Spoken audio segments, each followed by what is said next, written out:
Outdoor Genetics podcast. It's just a clip.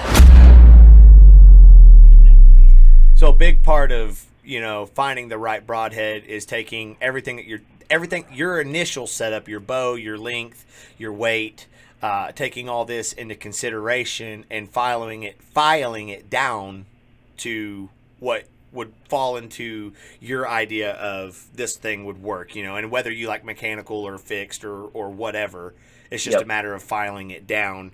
I mean, almost like you would do anything. You're going to do as much research as you can so that you can be successful in this area.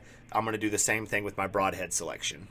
Exactly. Well, and it's got to be, you have to understand, the biggest thing is you have to understand what your setup is capable of. And I see a lot of people overestimate what their setup is capable of, and then I see on the polar opposite end, a lot of people underestimate what their setup is capable of.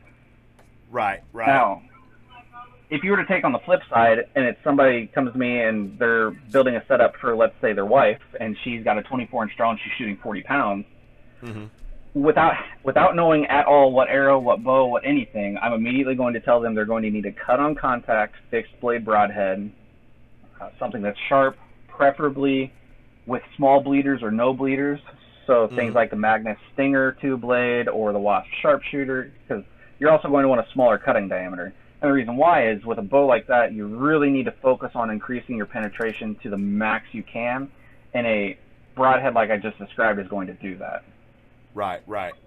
Something because with little room of error.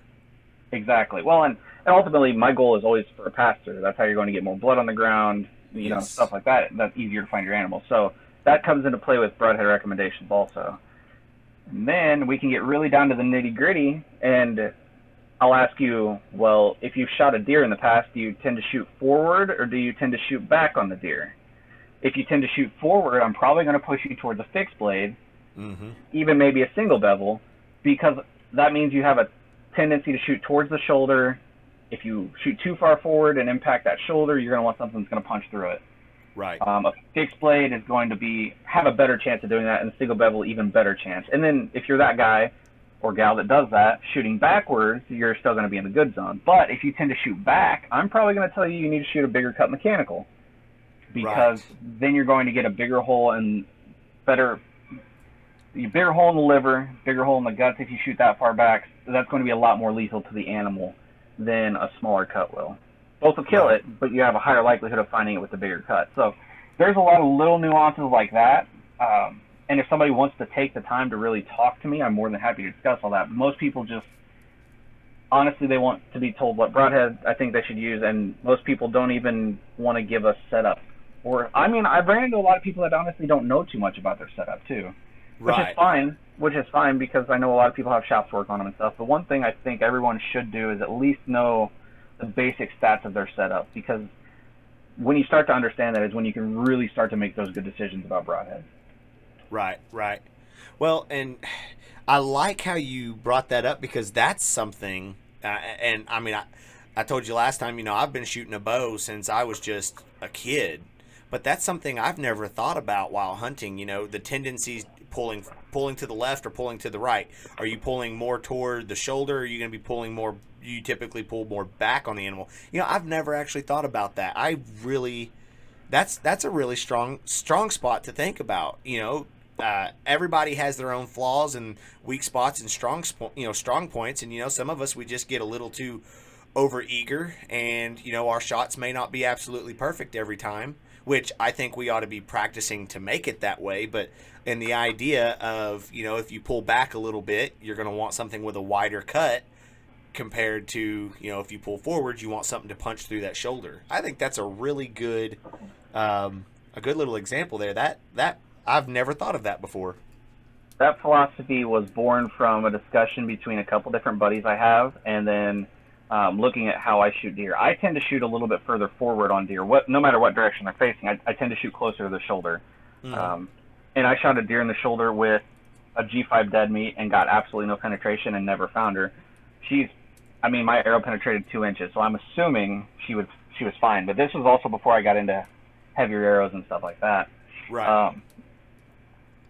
And once I realized I have a tendency to aim forward, I primarily shoot fixed blades now because of that. On the flip side, I have a very good friend who is a diehard rage guy, and his philosophy on that is I'm comfortable aiming a little further back with the rage because I know I'm going to get a bigger cut and I'm still going to find those deer. So Sure. he's aware of his tendency to shoot for the back. The other buddy that I kind of had this discussion with is kind of like me. He has a tendency to shoot forward, so he prefers fixed blades and single bevels particularly.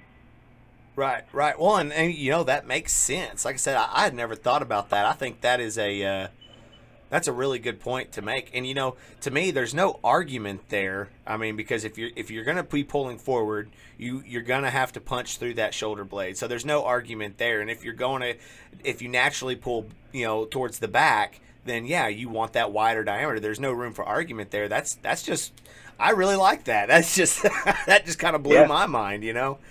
Well, yeah, I mean, now within that spec, the thing is, I don't want people to hear that and think I need to be shooting a mech because I shoot further back, because your setup has to dictate if you're capable of shooting that mech well first, before you can choose. Because even if you're that 24-inch, 40-pound shooter, even if you tend to shoot back, I'm still not going to tell you to pick a mech, because especially if you're shooting back, you want that pass through. You want as much blood as possible. You want to tear up as much stuff back as possible. So I still want you to shoot that cut-on contact fixed blade head, so you're getting a pass-through and tearing up as much possible going through. Right, right.